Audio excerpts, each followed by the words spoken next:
Hello? Hello? Hello? Welcome back to the page, Chit Chat with Chimeka Molitane.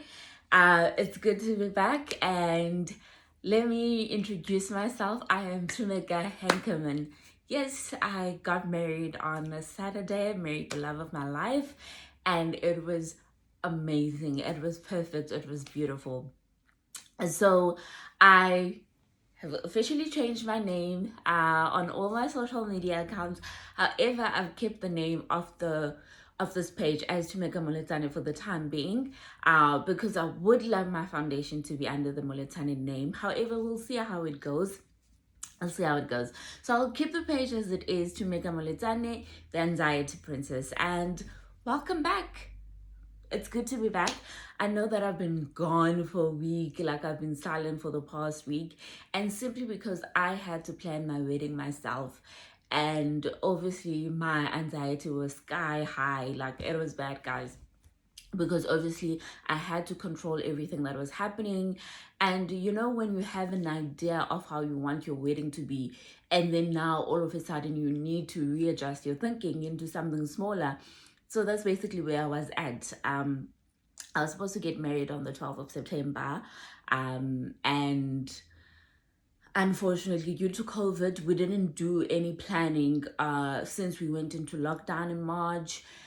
So we decided while we were in lockdown that, you know what, let's just not stress ourselves because we don't know what's going to happen in September. Let's just cancel the wedding altogether. Let's just postpone the wedding.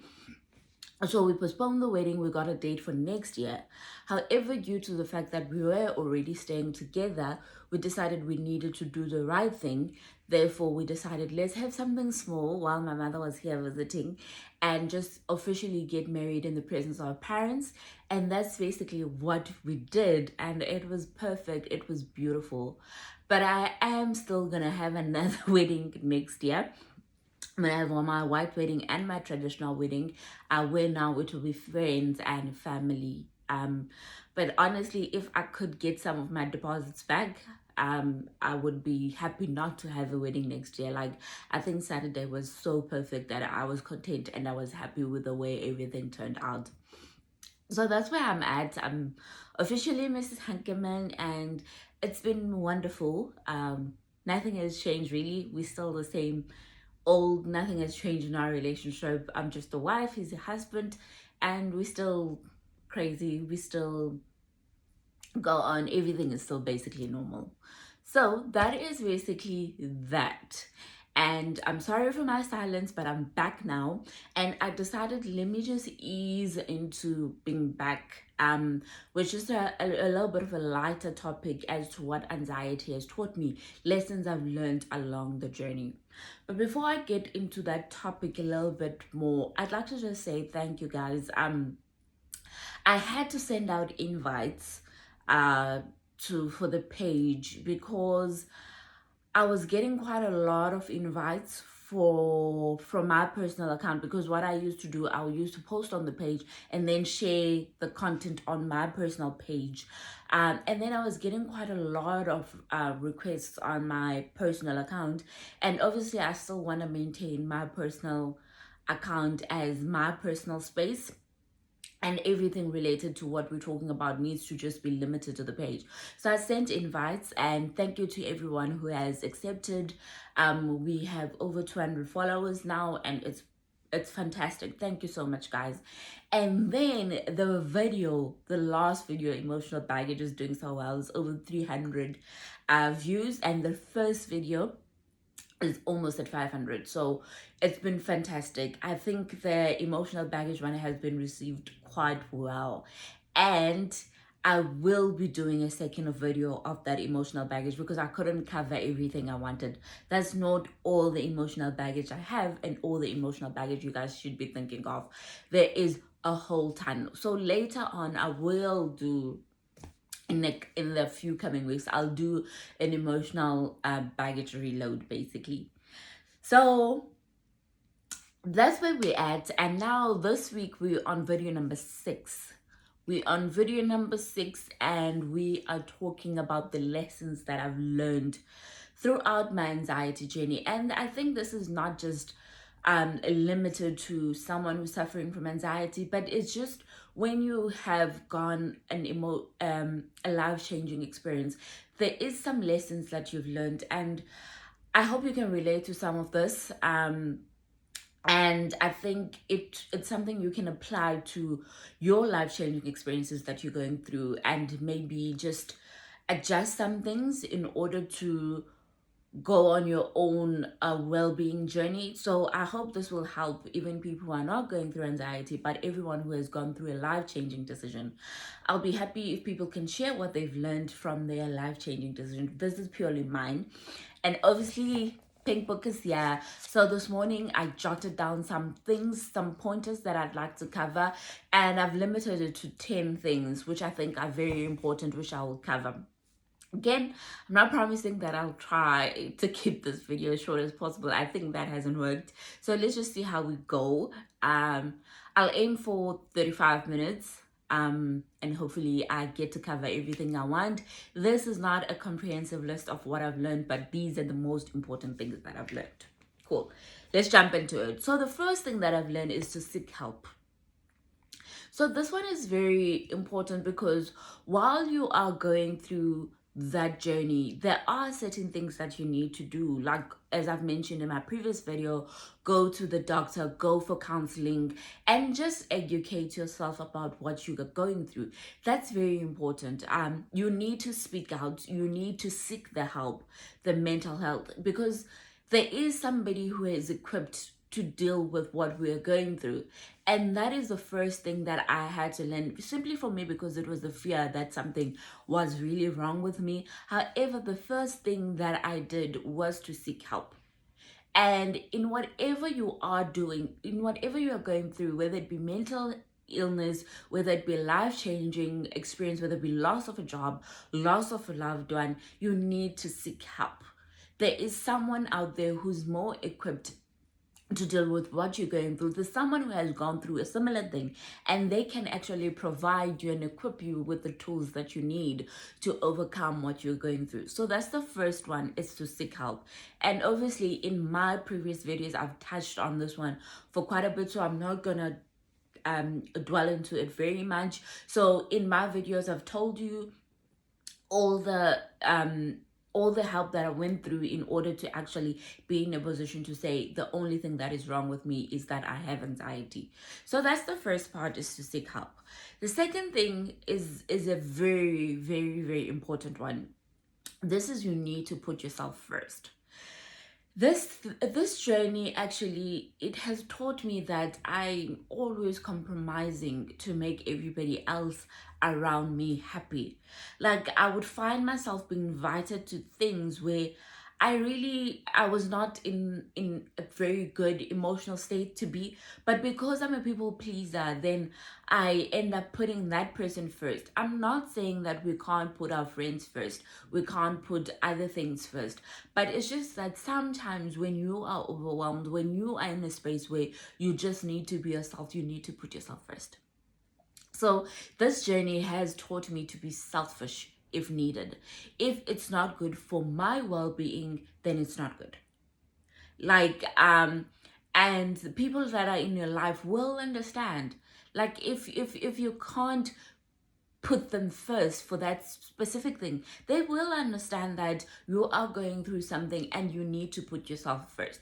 So it has made me very selfish in the first, that if something does not conform to what I need it to be, and it's not good for my own personal journey, then probably I need to isolate myself from that specific thing. So obviously with this one, you need to be sort of careful that you're not perceived as being too selfish. Obviously you still need to show up for some things, that you need to show up for your friends when they need you, you need to show up for things. But if these things if they go against your own ethical beliefs, against your own mental well-being, then it's probably only fair that in those instances you put yourself first. That's basically what it has taught me. I'm very selfish now. If it doesn't work for me, it doesn't work. But I still show up for people that need me in their lives. But obviously, if I'm going through something personal, I need to put myself first in that instance. And the person who you actually need to put second, they will understand.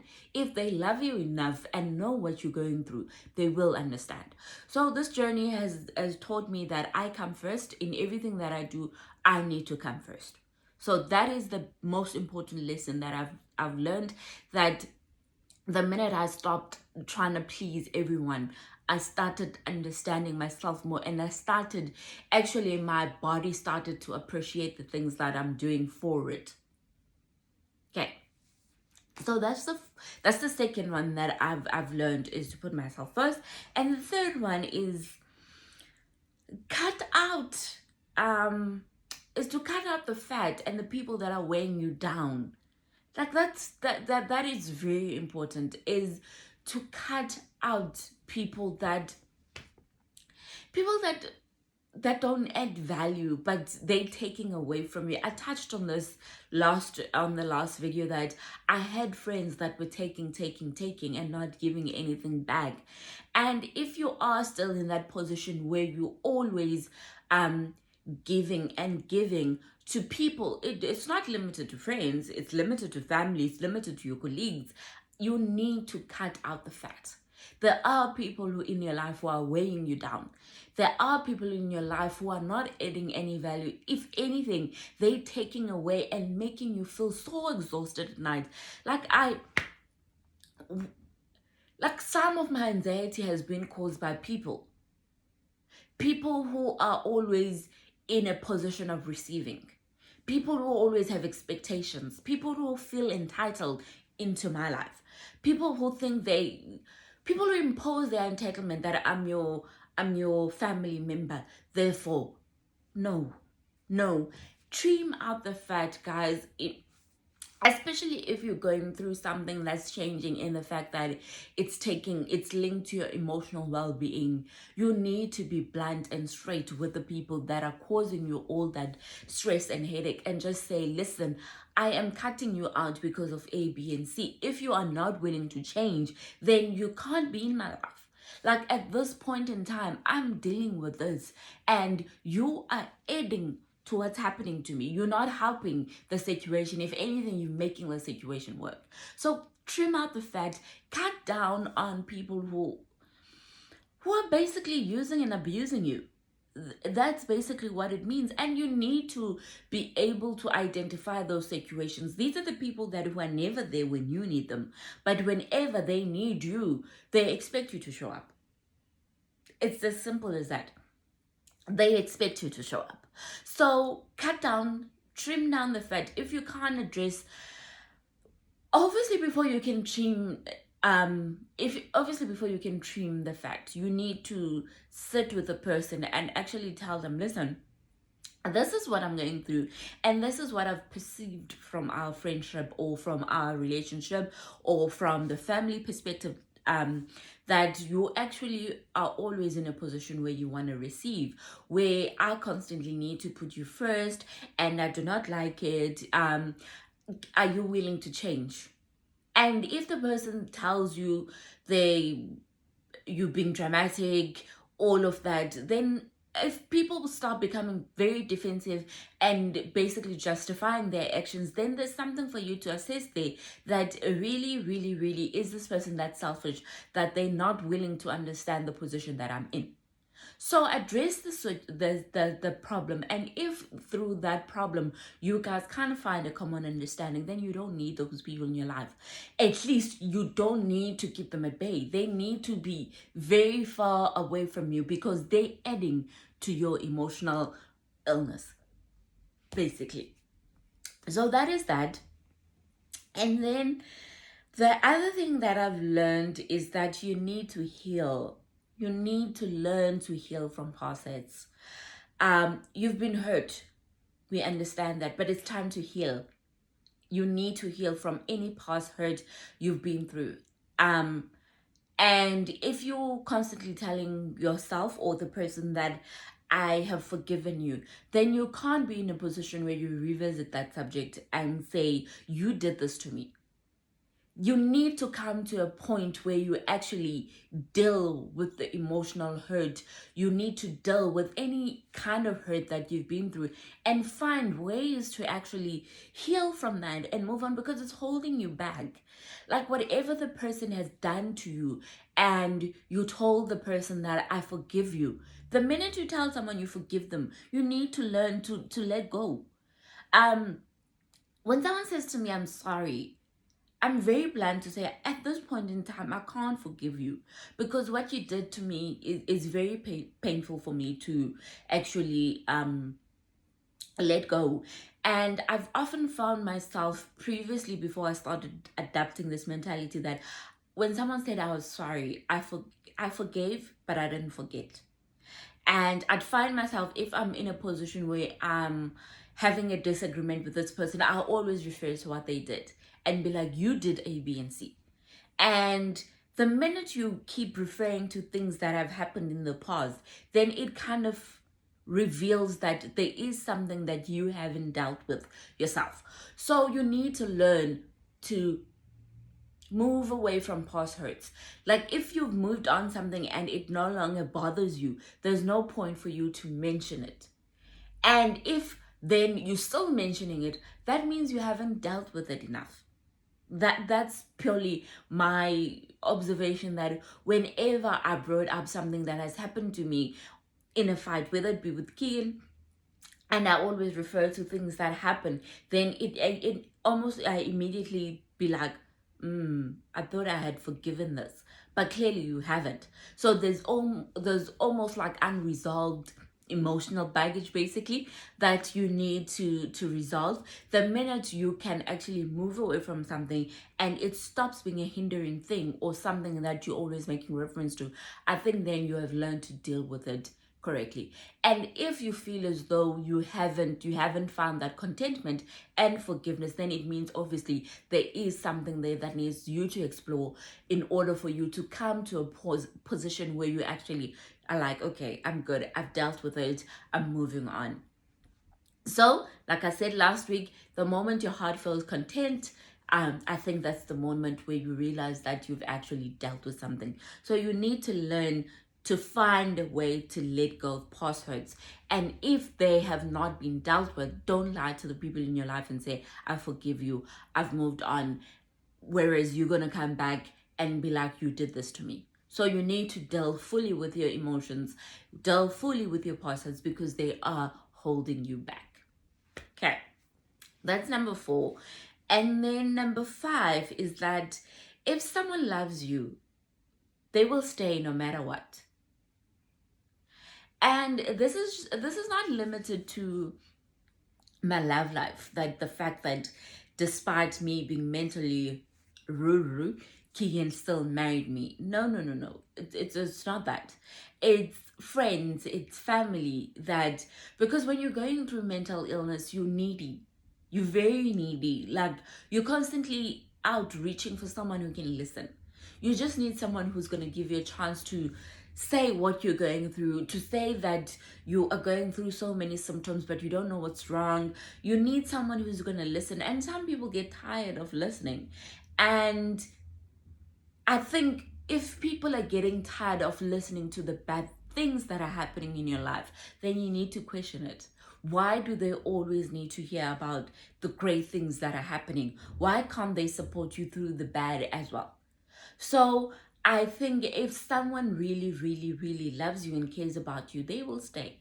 I can count my friends in one hand now, simply because some friends couldn't stay when I was going through what I was going through. And it's okay. It's okay. It's what basically they could handle. I'm not in no way am I saying they gone because I wasn't fun anymore. They gone because they also couldn't handle the whole concept of being a dumping zone of my emotional baggage. And that's fine. That's fine. In that case, they put themselves first. But those who have stayed, I appreciate them too. I appreciate my friends so much. I appreciate my husband so much. I appreciate the family that's here for me so much because they stayed and became my dumping zone of everything that I'm going through. They stayed throughout my emotional turmoil and were there to support me, and I appreciate that. In no way do I have anything against people who couldn't listen to me. It's just that they couldn't, and it's fine, and it's okay. And I am grateful that I went through my anxiety phase before I got married, guys. I'm very I'm very happy because then he got into it knowing that I suffer from mental illness. It's not something that popped up after marriage, but we had dealt with it before we even made the commitment to be together for the rest of our lives. And that support structure for me, the support structure that I have now, which consists of friends, family, and my husband, is really one where I know I could reach out to this person when I'm going through this. I could reach out to this person. I understand the people in my life and how much they could handle. So assess your support structure and assess how people react to you. Sometimes your friends are not going to be honest enough to say, friend, it's too much, you always have problems, but you're just going to pick it up from the treatment that they're giving you that something is wrong. And it's okay to not bombard people with things that you are going through because not everybody is equipped to actually deal with it. But for me, the people that couldn't deal with it, I've learned to stop bothering them, and they've almost faded into my life, and that's okay.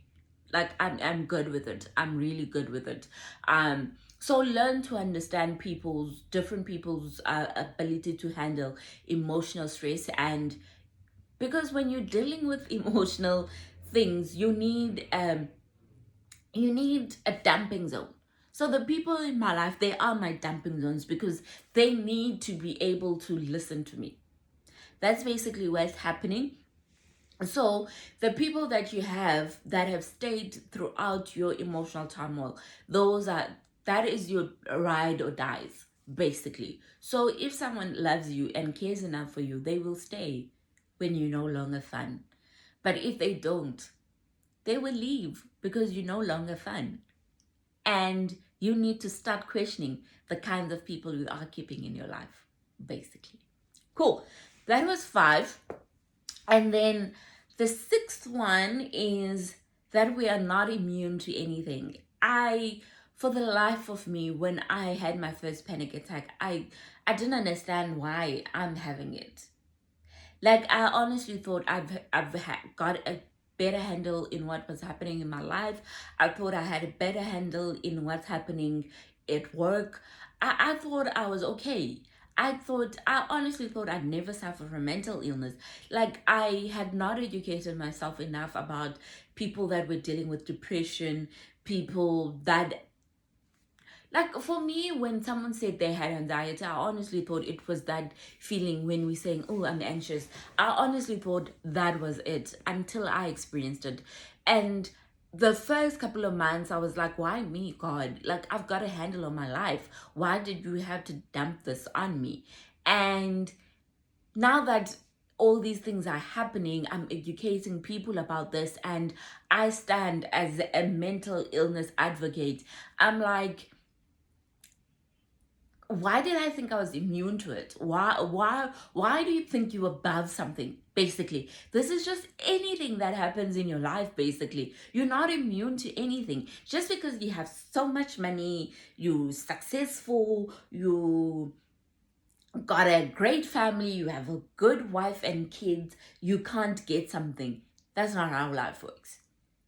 I think you go through a season for a reason. I honestly think this thing has been placed in my life for a reason. Maybe this is the reason, or maybe there's another bigger reason coming in. I don't know. But the fact that I can actually do these videos for me is something that's saying to me, this is the reason why. You are out there to educate people about what's happening. You are out there to educate Black people about what's happening. And you are out there to say you can have all the success in the world. However, that doesn't mean you are immune to things. Things are still going to happen to you. And you need to take a step back and be like, why is this happening to me? There's a saying that says there's a reason for everything. And there is a reason why I suffered this anxiety period. And up until I stopped questioning God, why have you given me this? Why is this happening? I actually just started to realize that the worst of things can happen to you. You're not immune to them. They're gonna happen. But it's how you deal and handle and move away from them that counts. I honestly, like last week, I had a new symptom where I had something that felt like it just stuck in my throat. Like almost like I had eaten something and it's stuck and it doesn't want to go down. And initially I was very scared because I was like, oh, throat cancer. But then I was like, it's a symptom because I was stressed out last week. And I embraced it. Now I'm not in a position where I'm like, why was this? Like I expect worse of things to happen to me because we're not immune to anything. So if something happens to you, you need to learn to find ways to deal with it, because who said you can't have it? So that is lesson number 6, that we are not immune to anything. Okay, cool. And then the other one that I learned is that people can't read your mind. Like unless you're talking and telling people the things you like and the things that you can't like, they're not going to know if something doesn't sit well with you. And secondly, I learned to talk about my symptoms because I was scared. So I needed someone to know what has happened to me. If I was about to sleep and I felt a sensation, I always tell Keegan I felt a sensation, simply because if I die, I need somebody to say. Before she fell asleep, she said this is what she was going through. But it's not only that, it's about when things hurt you. Like when things hurt you, you need to speak up. If a joke doesn't sit well with you, you need to speak up. Because what happens is now someone says something to you that's a joke.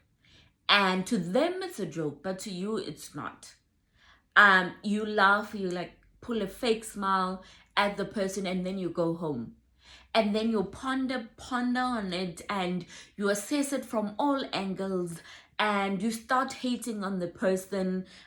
You start having an attitude towards the person, and it's occupying your head. Like obviously when you have anxiety, your head is occupied by all things that you think you can control, but you actually can't control. Now imagine you adding this joke that somebody has said to you that didn't sit well with you, but because you're such a coward, you didn't tell the person that I don't like what you said. And then the minute you, like when you confront a situation head on and you tell a person, I do not like what you said, you guys resolve it and you moved on, and the person apologizes, and later on you don't get home and start thinking about that. If your partner does something that you don't like, you need to sit them down and say, I did not like what you did. I used to, when I had an argument with Keegan, I used to storm out and he goes home, I go to my house, and then I start messaging him, because then my emotions are taking toll messaging him, and eventually it caused more problems, because I feel as though things, when you exchange things via text and stuff like that, it doesn't work really well. So eventually I learned to tell him, like as something happens that Port, I don't like what you did, or I'd be like, if I sit and assess, I'd be like, can I please talk to you? Then I tell him this is the situation. But I think don't occupy your mind about things that you can easily address.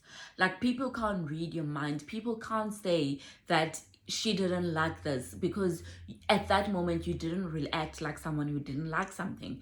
But because you are an anxiety person, you go home and you sleep on that thing, and that thing keeps you up at night. But I think in that moment, instead of reacting emotionally, you need to say to the person, can I please speak to you?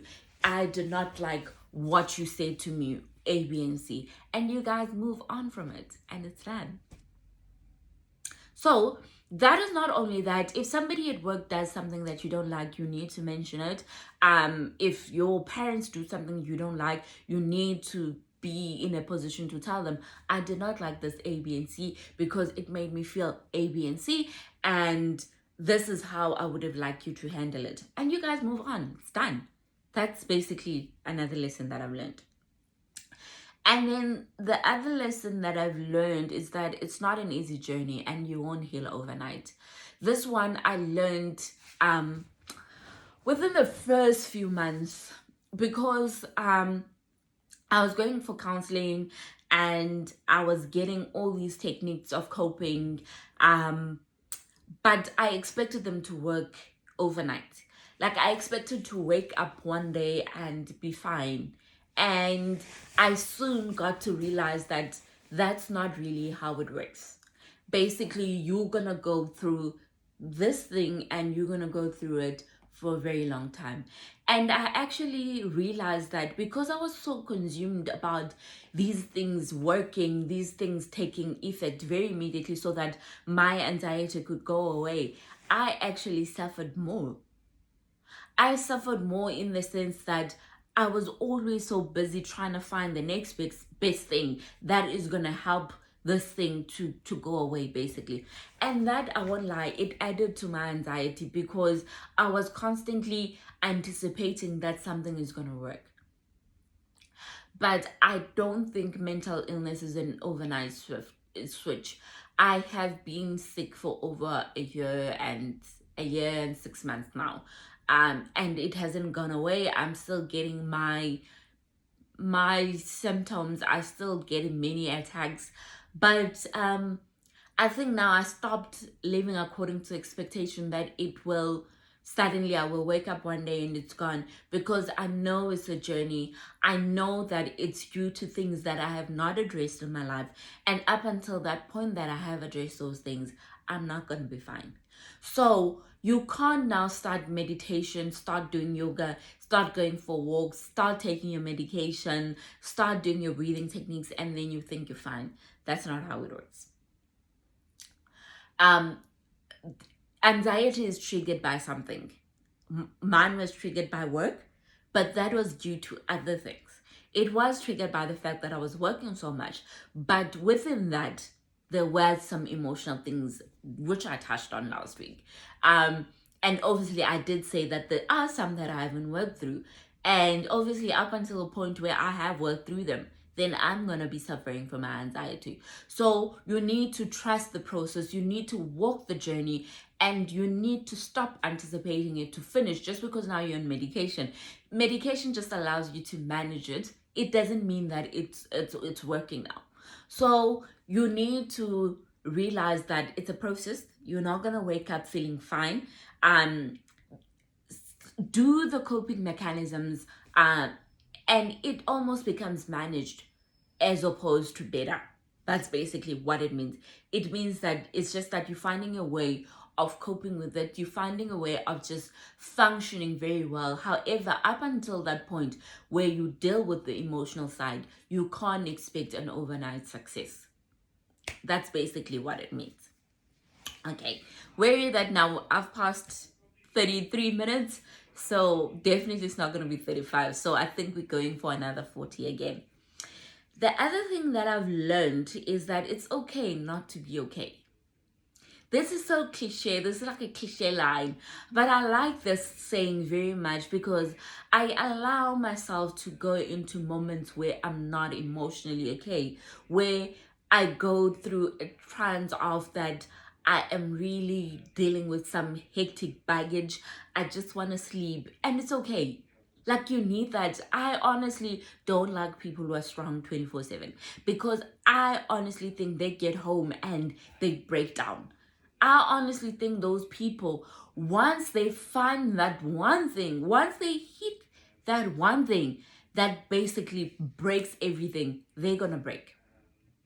So for me, I go through emotional states that require me to stay in bed the whole day, that require me to just be in pajamas, that require me to just binge watch a series because I am not okay. And it's okay. It's okay. Like, you don't need, nobody expects you to be strong 24/7. And if somebody expects you to be strong 24/7, tell them to leave you alone. Tell them to go sit on the other side because you want to have emotional time. It's okay not to be okay, guys. And if you have friends, family members, partners who are constantly strong, who go through things and they be like, no, I'm okay. Who go through loss and be like, no, I'm okay. Who goes through embarrassments and who goes through loss and they're like, I'm okay. Who goes through breaks up and be like, I'm okay. No, you are not okay. So it's okay for you to take time when you meet something that requires you not to be strong. So basically, it's okay not to be strong. And that's okay. I allow myself that time, guys. Like, I go through a season where I'm like, now I'm dealing with my emotional baggage. It's hit me and it wants me to sleep. And that's okay. Okay. Cool. I have two more now. And then the other one is that you need to live through your own journey. And you need to stop living according to other people's journey. I remember I said in my previous videos that I used to Google everything. I used to Google basically made the decisions for me whether I took meds, and for the longest time I didn't want to take medication because of everything I was reading on Google. And I found it myself that taking other people's emotional journeys, taking other people's anxiety journey and making them my own. And I soon realized that was actually hurting me. There is nothing wrong with educating yourself about what other people are going through, because in some instances, like let's say the physical symptoms, in some instances people who go through anxiety experience the same symptoms, but we all experience them differently. You can't now all of a sudden, if one person says this and you start taking that and saying it's going to happen to me. Like, there's some things that I haven't had, symptoms that I haven't had, that other people have had. I used to educate myself, but I soon learned that yes, educate yourself, but limited, because what has happened to the person is not necessarily what's going to happen to you. So you need to walk through your own emotional well-being journey on your own. And you need to learn about your own journey, because once you start incorporating other people's journeys into yours, then it becomes just a mess. It becomes to a point where, you know, anxiety is overthinking. Then you start formulating all these things in your head, and it just adds on to what you are going through as well. So yes, educate yourself enough to know what other people are going through, but be educated enough to know when not to take that thing and make it your own, basically. So you need to define your own journey. You need to define your own mental illness. You need to define ways of how you're going to deal with your own mental illness. You need to decide and limit what you take in and what you leave out. I think this is just for any journey that you're going through. You can't now, let's say this person was dating so and so and they broke up, and now you're gonna date so and so, but you start taking so and so's experience and making it your own and thinking your relationship is gonna turn out the same way.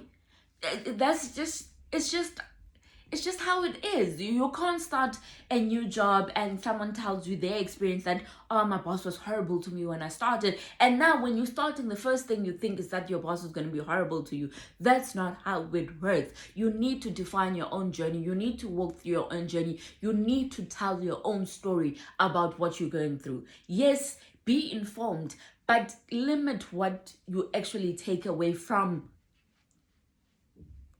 that. So this is my new motto, is that You need to write your own story and not live according to what other people have written about their own lives. So with this journey, I've learned to define my own road. I've learned to walk this journey according to what I think is best for me.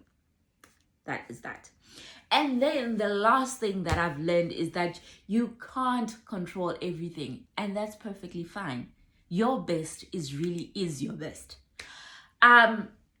I used to try and please people at work, that I'd be given work and I take it in. I'm like, it's fine, I'll do it. And then I end up working Saturday and Sunday to fulfill it. And that contributed to working 7 days now. And as soon as I went through this, I know when I'm taking on too much. I know what's my best. And I always try to cap what I'm doing according to my best. Because the minute you go above to what you believe to be your best, then that means you extending your body far, far, far into something that it's not accustomed to. So it's okay. If you had a to-do list today and you only ticked off 2 things out of that 10 list, it's okay. That was your best for the day. You need to start stressing about this when you actually believe that was not your best.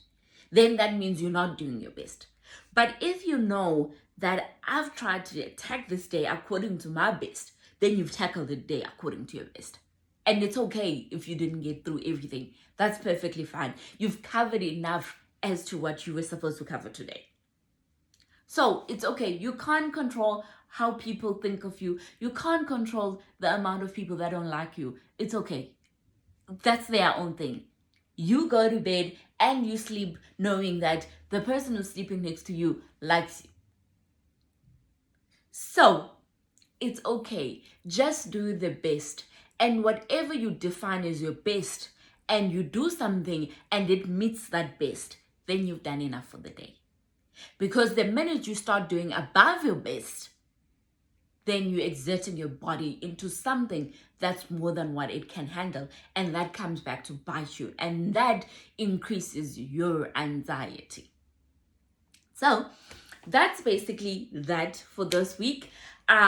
I know there's more things, but I think these ones are the most important things that I have learned. Now, I will be back on Sunday. I know now my schedule is a bit thrown off because now I'm doing a video on a Tuesday because I didn't do a video last week. But I think I'll still leave it as is, that I will do another video on Sunday. And I actually do want to bring my hubby. I don't know when. I need to convince him.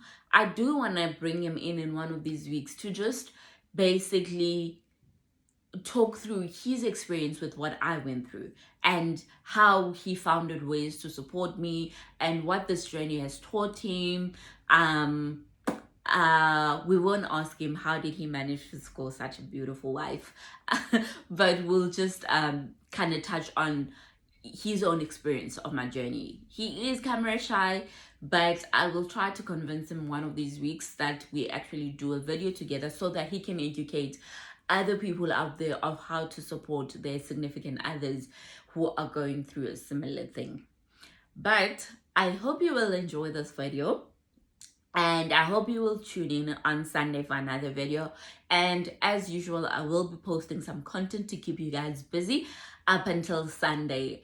And obviously, please feel free to drop me a message just to tell me how I'm doing, what you would like me to cover, and if there's anything you would like me to support yourself with. I have put myself out there as a support structure for people who do not have any support structure, and I'm here to help you deal with your own journey while I let you decide how you actually deal with your own journey. So I hope you'll have a fantastic Tuesday, and thank you. Continue to like, share, and follow the page. Thanks, guys. Bye.